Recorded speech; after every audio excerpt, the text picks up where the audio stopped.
Awesome. Well, it's great talking to you again. How are you? I'm doing well, and yourself? I'm doing well. So the new episode's out and Charles is caught at this point. Yeah, Um, do you think it would have went differently if he was caught by Terry or Nicole? definitely by Nicole. I think it probably would have been somewhat similar if he was caught by Terry. Yeah. And it's like Meech seems shocked, but also I think they kind of their relationship has been that like Charles has been very preachy towards Meech, and then they're literally in the same club in the same situation. Um, was that kind of your takeaway too? That it was just like, oh wow, I'm literally looking at my actions in the face. Yeah, and I think that he's just more his Charles's reaction is more him being disappointed in himself, not the, and it's like disappointed in the fact that it went this far. You know what I mean? Not that he got caught. It's more about what have I done to put myself in this situation to get it this far, to get caught. And I think it's more that, not like, oh my God, you got me. It's more like, how could I have been so damn stupid? Yes. But why do you think Charles is attracted to Mabel in the first place? I think because she's attracted to him. Do you know what I mean? It's like, Yeah. see, I think that we have to understand that Charles isn't the kind of guy who's going out looking for something to do. He's not going out looking for women, right? What happens is, because of the circumstances of his family and his wife and his marital situation, he's open to temptation, right? So she comes to him, right, with the apple Yeah. and says, take a bite. It's great. And he's saying, no, I'm good. I'm good. Then you go back home and it's cold. Yeah. Then you come back out and there's just all this caressing and, temptation that you're like, oh my gosh, I haven't felt this warm in a while. Oh, you're rubbing my back. Wow, that I haven't had my back rubbed in years. Really? And so that's what we have to really look at. He's being tempted. And because of his home life, because of his marriage situation, he succumbs to it easier than he would if things were right and he was being satisfied. Yeah, I talked to Christina before about this and that how she kind of plays Mabel as like the snake. Yeah. And she's just definitely in the garden just waiting to pounce. But also kind of what is the state of Charles's and Lucille relationship? I don't think it's just about money or just about the kids. I think there's just a lot going on. Like, what's your perspective? Well, no, I mean, I think it all stems from that. I think that that's the root. When you don't have any money, when the money's funny or the bread doesn't smell right, that begins to be a fracture. When money is fine and we're just kind of missing each other, we can say, hey, baby, what's going on? You know what I'm saying? And you can talk freer, you can talk easier. But when you come home from working a 12 or 14-hour shift with not a lot of money in your pocket, you're exhausted, you're tired, and somebody says to you, hey, can we talk? You go, what? And then the other person goes, never mind. No, what? You go, no, it's okay, right? That person's not ready. So then the lack of communication no communication goes longer and longer and longer because that person's tired. Listen, I'm tired. Can we just do it tomorrow? Okay. See, now it's a buildup, and then you don't address it after a while. So then now you're going, and then see, what do they always say when something goes awry? And you say, well, why did you do that? And you tell them, you go, all you had to do was tell me. Yeah. And you go, really? Yes. But see, that's what you understand what I'm saying? But when the kids are fed and there's a nanny over there and you're just sitting there, you know what I mean? Going to Zoom class and Zumba, whatever like that. You go, hey, honey, let's talk. Yeah, let's go take a walk. Okay, come on. Yeah. They definitely don't live a life of leisure. And I feel like there's also this level of frustration that they're working so hard. But for what? Like, 2 of their kids have already dropped off for school. Like, they were working hard to give a better life for their kids. And 2 of them have like really thumbed their finger at basically all of their hard work. Right. Yeah. It's Well, you know, again, I think that again, that's the dream deferred mhm, aspect of things, right? That's because the kids are saying, hold on, you promised us, you were promised an American dream that was severed. mm, Now we don't get that. And you're telling us that we should have integrity, that we should tell the truth, we should go out and do a good job when you can't keep the roof over our heads, can't keep the lights on. No, no, no, no, no, Dad. I can't live like that. And he's still trying to say it doesn't matter as long as you hard work for you know, you pay. And they're saying it doesn't work like that, Dad. Sorry. So they're going. He's still trying to have some semblance of authority, but you don't have any if you can't provide. yes. Yes. We had talked about before that like they were in the I feel like in the beginning of the season they were kind of holding really tightly to Nicole, and Nicole seems to kind of have that hard work mindset, doesn't really want to be a part of that life or the easy way out. But now I feel like Nicole is just always falling through the cracks. She hasn't done anything wrong, but like I feel like Nicole just isn't getting any attention because there's just way too much going on.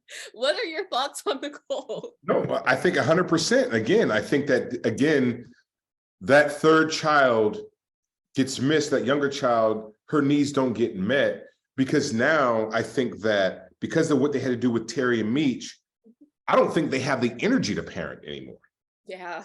You know what I'm saying? And I also don't think they have, she's still young. They don't have the energy to not just parent, but to nurture, Mhm.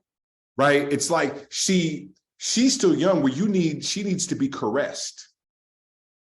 And I think both of them, because of what they're dealing with, hardships, it's like now the kid has to grow up fast, Mhm. right? It's like the whole thing of like when you grow up with a single parent household and the kids at like 8, 9, 10 years old, they're out hustling to make some money to bring up money. Well, those are kids growing up fast. And there has been no attention, there has been no nurturing for them. And that's what's happening to Nicole. The young Meech and Terry got it because when they were young, there was money. Mhm. Then by about 16, 17, things got to start getting funny and the money gets thing and they're like, all right, we got to go do it. But they had that childhood to a certain Yeah. degree. Yeah, because we see in the flashbacks that he's a very active father. He's out on them with the streets Mhm. on Devil's Night. Like he's very active, but it's just obviously they don't have the resource of money really, but they also unfortunately don't have the resource of time, which goes hand in hand Right. with money. But it's very interesting your Charles's and Lucille's interactions as of late. To me, it's really like kind of this very beautiful play. It's not all of these like flashy things. It is like every word they say is very pointed because when she's like, oh, I talked to sister at church, I thought you were cheating on her, and you're like, oh, I'm not cheating on you with her. That it's all the words matter so much in these scenes. How is it like to act those out, that everything you do matters more because it's really just the words in your two interactions? Well, because the thing is, and I think I loved you, that was an apt description when you talk about it's like a play. You know, Nicole and I are both from the theater. And so what we do, we're bringing a lot of subtext to the work. And so there's these inner monologues that are happening that happen with real people. You know what I mean? We're all hiding something. We all wear the mask that grins and lies, right? So that's what it is, honestly. And so everything just in life, a lot of things happen with a look, with a smile, with an aversion, with a look back. All these are just real, that's human behavior. And so as Nicole and I are students of behavior, we're bringing that to the work. And that's, for us, that's where the fun is. Yeah. It is definitely a lot of the meat of the show, because I feel like a lot of times on the surface level, you would think a show like BMF is about, okay, the drug dealing, the flashy lights, but a lot of it, and it's like hats off to Randy for this, a lot is really based on each of these social interactions and what is said and what's left unsaid. It's just really just beautiful and so engaging to watch. Speaking of engaging, Charles has been getting a lot of attention on social media as of late. Yeah. It's there's screenshots, there's just a lot. Do you engage with that at all? Do you laugh at it? Or as an actor, especially you started off with, so social media is still very much a new thing that you're used to kind of doing your work, it's out there and you move on. You kind of try to keep that separate? Yeah, I mean, I do. I mean, but I can't help but, 50 always says, good or bad, you're supposed to lean into it. You know what I mean? And, the reality of it is this too shall pass. And I can laugh at myself. I can have fun. And, as long as you're spelling my name right, you know what I mean? It's cool. That's where we are. I mean, my thing is, I'm happy that people are enjoying the show, and I'm happy that they're appreciative of my work. And I think that's the main thing for me. It's like I have to lean into the character and lean into the work and do an honest portrayal and depiction, because that's telling the story. That's my job. But I'm enjoying it. I love it. I am. I mean, I'm sorry, it's like it took me like 25 years to be somebody. Speaking of that, you have been acting for years, and Charles is such a different character that you've played before. Like, you were on Grimm, for example, for years. You were on Lincoln Heights, so you were like this father character, you were this cop. But Charles, I feel like, and it's because it's based on a true story, but I think it's also a period piece in the writing and just all this magic happening at once. What is this like at this point in your career that like you get this very meaty role of in the most complicated character of Charles? I modeled Charles out of the men that kind of helped raise me in Oakland. And Charles is a blue collar man. Oakland is was a very working class city when I was growing up. And for me, I'm doing it as sort of a love letter and to honor those men. And so those men's lives were complicated. Their stories were complicated. And so there's a lot of subtext that goes into my creation of him, And also, I think that, like you said, because of Lincoln Heights, because of Grimm and others, I think people didn't know that Russell had the facility to do these kinds of variety of characters. And I think that people are really getting an opportunity to see my instrument and what I'm really able to do by creating these different varieties of fathers, of men. And also what it shows, though, it shows our variety in our culture, in our community, that we are not a monolith. They're all different kinds of men, all different kinds of fathers, and they react and treat their families different way. They show up differently.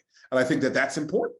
Yeah, that's what I love about the show is that, as you're saying, the Black experience is not this monolithic experience. It doesn't have to be like, oh, Charles is ruining the culture because he's doing this and that. It's like, no, there are different types of fathers, there's different types of situations, and there's nothing wrong with showing a person's experience who is also Black, which I love. Right. Another scene that I wanted to talk on, because we were speaking of subtext, when you kind of go to Meech and you say, oh, I know you saw me. What I thought was so interesting was that the Jackson 5, I'll Be There, was playing in the background. And I feel like that was such a choice.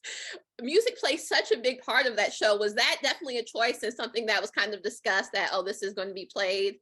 Yes, because I think that that was in the stage descriptions or what have you. The thing is, I think that music plays a big part in this story because music played a big part in their lives, in the Flynnery house, but also music plays a big part in the Black family. You know what I mean? Like, we're very a musical culture and we use music to speak for us. Yes. You know what I mean? The lyrics of songs and the rhythms, everything like that speaks with us. That speaks for us. That allows us to vocalize who we are. You know what I mean? And so I think, I think it's very poignant and I think it was very purposeful and intentional. Yeah. Especially because it's a child singing the song that I'll Be There, and it's Meech's child saying, like, I'm kind of there for you, Dad, but it's mostly, I'm not trying to break Mom's heart. Like, I've done too much already. Like, right. You'll figure it out. I still respect you because, like, I'm not saying I'm a better person, but like, it was definitely so poignant and so beautiful, but also just so complicated that I'm like, what's next? Because obviously Charles can't hold on to this guilt that long. Like he immediately went to Meech. So it's very, very exciting to see what happens next. And also to buffer your point, I think it also allows, there's a moment in there where Meech is kind of saying, I respect you because I'm understanding what it is, what manhood is now. Yeah. And I think that Meech having to grow up faster and dealing with things, he's not resentful. He's not looking down on him because he's like, I'm out here in these streets dealing with this. I get what goes on. I understand what men have to do. Yeah. And, you know, you did the best you could to try to, teach me to be a man. What do they say? My Jedi training was cut short. Yeah. So I'm not gonna point the finger at you at all because I realize how difficult it is. So yeah. Awesome. Well, thank you so much for taking the time to speak to me again. This is our third time, so hopefully. I love it.